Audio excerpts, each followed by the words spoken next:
Planning feels clean because nothing has touched the code yet.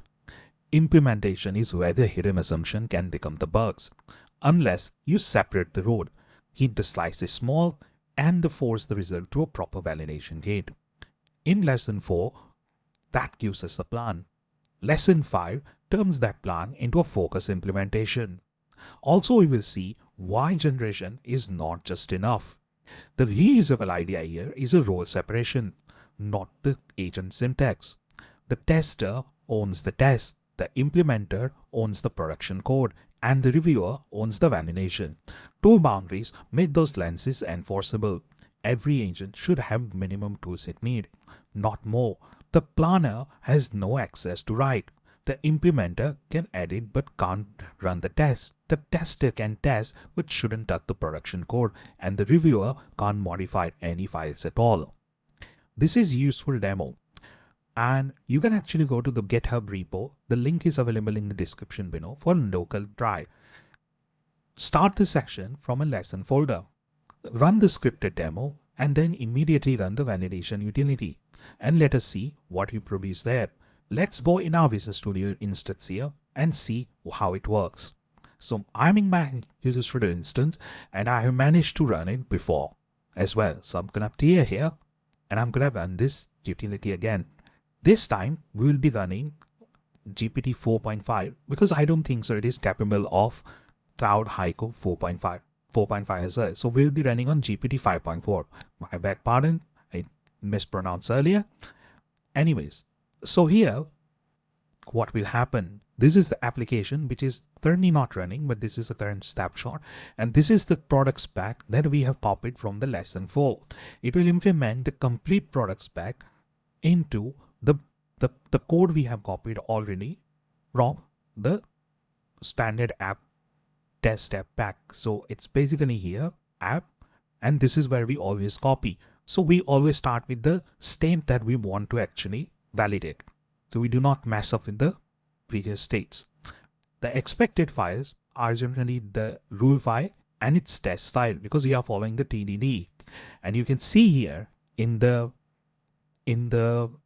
context, we have agents, planner, this is the planning. We have agent, implementer agent, reviewer, and tester. We have a prompt implement feature that we are using it and review changes. And then we have a skill as well to follow the TDD. That's a good enough context for this particular use case. And then we have a documentation, the same documentation we had, architectural, implementation playbook, implementation workflow example, how we should implement. This is very important. Using a playbook, we actually provide good hard positive and false positive as examples. So making sure that anti-patterns such as like this can never happen.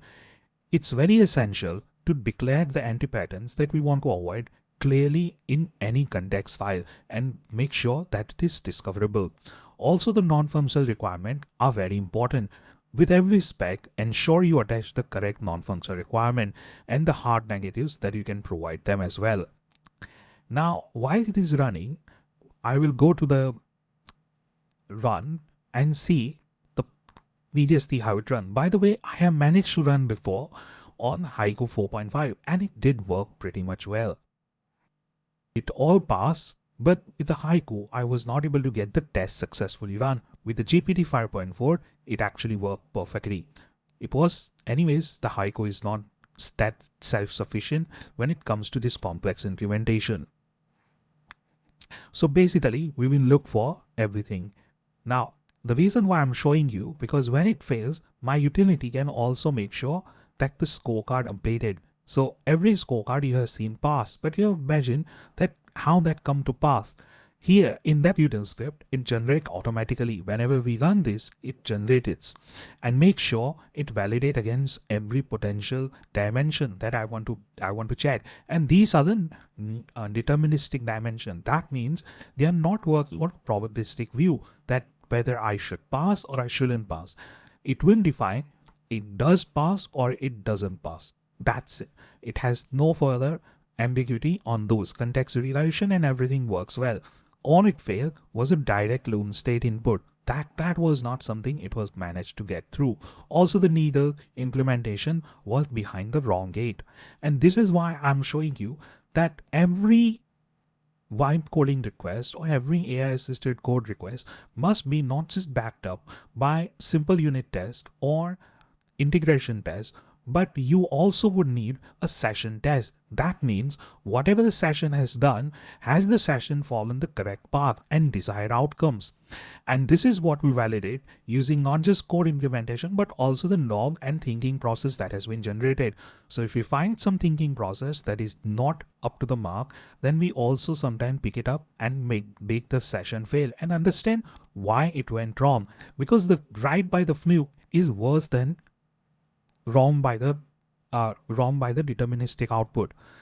Right by the fluke is something that we can manage once, but in future, when we want to have an incremental update on that application, the right by the fluke will definitely go the wrong by the persistent. So that means there are three different gated possibilities that we have to validate. First, of course, the unit test that actually generated by the AI itself in any test folder. Here we will see the test folder. It has, I think, already created the unit test that we look for.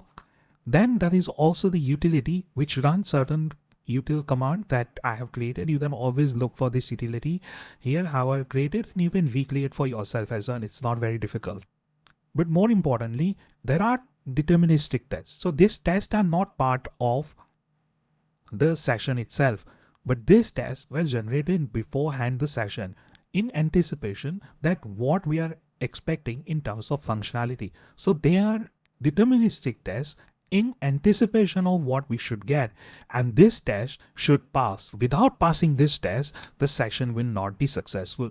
That means by passing this test, it validates that whatever it anticipated as expected results has been passed.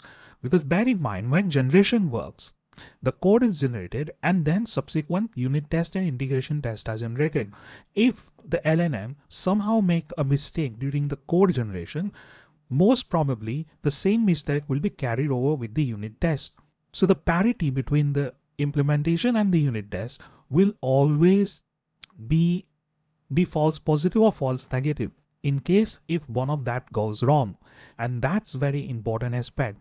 Also, I have noticed if unit test fell on the first time, generally the session will go and update the unit test in a manner that it should pass.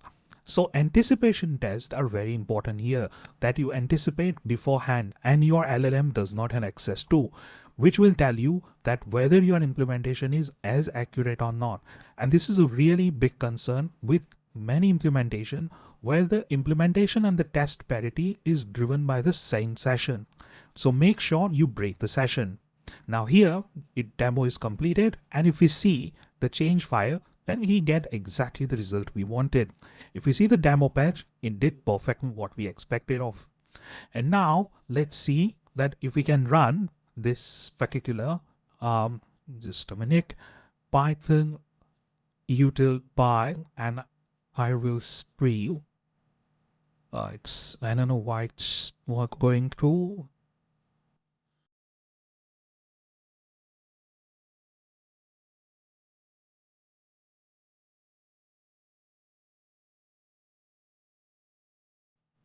And I will run the test. First, it is installing the dependencies because the npm or the node.js components are not installed.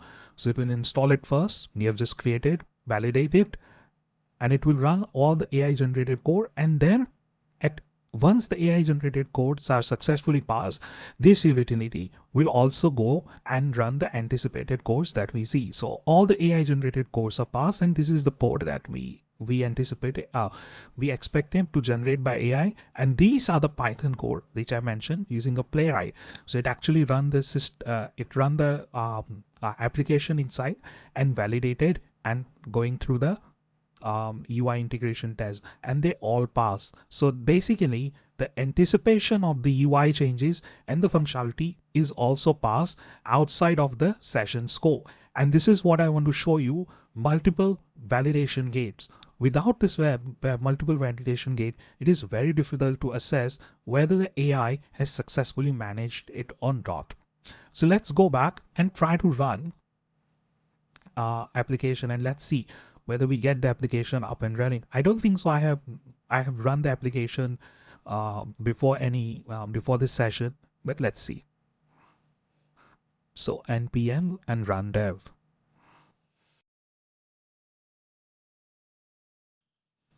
Okay, it's running on a 5173 port, and if we refresh it, then it should come. Yeah, I think it's already been refreshed. So we see here the manual review escalation and also the stuff has been put it in. If we boom it's perfect. Well, queue is good. So we got all those element and the APIs that we validated as well. Get decision, perfect.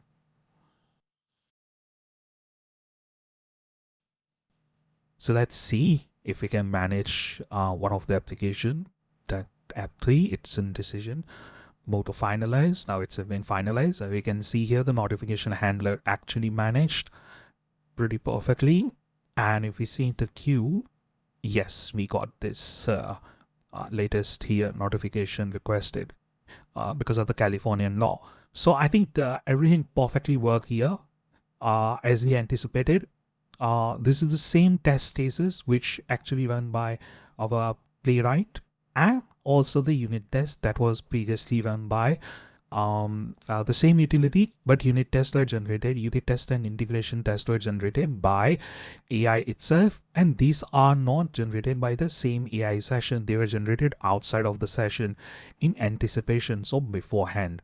So this is what we have, and if we got if we now see anything that we need to validate here, let me just double check if we have assessment updated. I don't think so. We got assessment updated. I need to run something else, but I'll get the assessment updated as well and the run tool updated as well to see what it went. But README is there. You can absolutely walk through exactly whatever you like to and make sure that you follow the same same step-by-step guide, and it will give you the access to everything that you basically are looking for. So let's go back on our presentation. Welcome back to the presentation. The prompt does not sprawl into the whole notification system. It adds one run file, one test file, and one route change. This is the right size implementation for the workflow lesson. The generated change clears the lesson harness. Files match, packet match. The current checked-in workspace then passes the real gate. The validator confirms the escalation guard, the legal 218 Californian restriction, and the allowed false positive case where the escalation SMS is always turned on. The useful lesson is not just the different rooks ID. It is that it runs stays small, hands-off stays readable, and the validation date agrees the implementation. That's the workflow reusing. The main point is pretty simple. Keep the slice small, keep the roles clear, and keep the workflow readable. That's what makes your implementation easier to review and repeat. Next up, in lesson 6, we cover the tools and guardrails. That wraps up our lesson 5, implementation workflows. Here is my question for you. Share a prompt file that saved you real time on a recurring implementation task. What did it automate and how did it change your workflow? Drop your answer in comment and we'll select the best one to join our upcoming live session. Subscribe and turn on the notification so the next lesson, when it drops, it reaches immediately on your timelines. Thanks for watching and I'll see you in the lesson 6.